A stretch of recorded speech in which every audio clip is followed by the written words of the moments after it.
back to the Google Hangout, this time to Astrid Glenn with the Transportation Planning and Resource Group. Astrid, I want to jump right in. You were here recently in St. Louis on a panel having very similar discussions, and we had a lot of high-minded ideas right there, and I'm not taking anything away from any of what the people are dreaming about.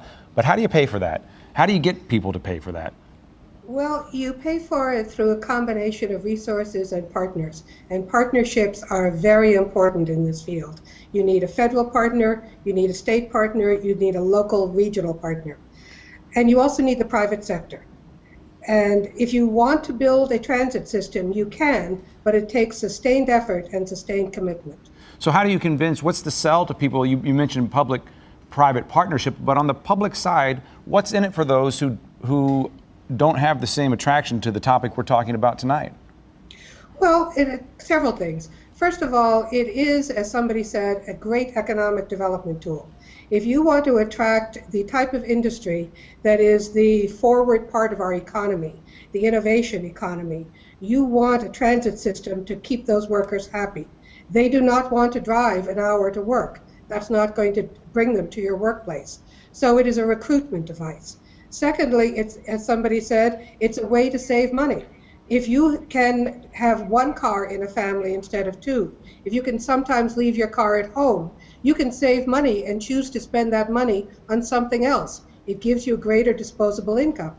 But all of these benefits mean an upfront investment by public agencies, which means a serious commitment by several levels of government.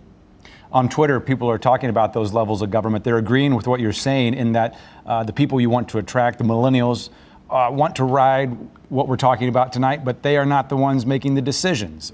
Are the people that make the decisions on board?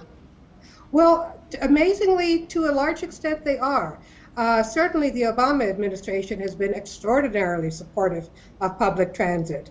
I can't say Congress has been that supportive of spending public dollars on public transit, but amazingly, transit funding over the last few years at the federal level has held sort of steady. Now, given the increasing need, steady is not enough. As a result, what the federal government has done is supplement the traditional grant programs with loan programs. And the loan programs allow parts of the system, such as TOD, to really flower and be used to pay off the project in the long run. If you're very lucky, what you can do is build a project with a combination of federal grants and loans, and then use the revenues that you generate from the growth of that development that is attracted by transit, and use those revenues to repay the federal loans that you've taken out. The federal government is a very patient lender, so they are an attractive lender for a lot of transit systems and municipalities looking to build transit. Also on Twitter, someone mentioned start people young, under 18, let them ride for free. I'm curious at the city level, at the regional level, what are you seeing cities doing that we might learn from? Well, a couple of things. Some places actually have transit training, and they offer this not only for children, but also for seniors who may find themselves more transit dependent than they have been during most of their working lives. So you get a lot of people who are actually being trained to ride the transit system. As someone said, it's not that hard, but there can be a psychological barrier the first time you use it and you don't quite know what to do. It's not as reassuring as a McDonald's or a Burger King. Mm-hmm. You want a little bit of help. The other thing that is being used in a lot of cities is the idea of a university pass. You can, in many places, get a transit pass when you buy your student activities card. Right. And basically that gives you free access to the transit system throughout the school year. That's something we're doing here in St. Louis. Right. You mentioned barriers. What barriers do you see at the governmental level? What challenges do cities run into? A couple of barriers. One is the fact, of course, that when the primary funding mechanism has to be at the city level, the city may have not only the myriad of needs that every city faces, but a limit on the way it can raise funds. Here in Massachusetts, the greatest diversity of fundraising mechanisms exists at the state level. Cities have very few available to them. But one of the things that most cities depend upon are property taxes. And this is one of the places where transit can really pay off for a city.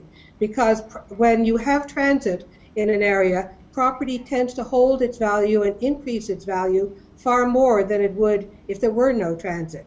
So in a sense, it's a safeguard for a city, even though it is a major challenge to come up with the funding in the first instance. I'm curious, we mentioned at the top that you were recently here in St. Louis. I'm just curious, if you were tapped to take on transit in St. Louis, what would your strategy, where would you start? Well, I loved my visit to St. Louis, but it hardly turned me into an expert. But one thing I did have the pleasure of listening to was somebody from the MPO speaking about a study that they had recently concluded about places where there could be successful TOD. And I was very impressed by the quality and thoughtfulness of that study. I think as long as you have that type of conversation, that type of intelligent dialogue, plus some of the things I was seeing in downtown St. Louis, and I will take as read the fact that you have a fantastic football team and a fantastic baseball team. Yeah, we're a baseball town, yeah. Yes, well, but you're pretty good at both. But you also have, the downtown is becoming such an attractive place to live. And seeing all the signs for apartments and condominiums, the grocery store, the culinaria downtown, right. That is the beginning of a real transit community. And it's wonderful. Astrid Glenn.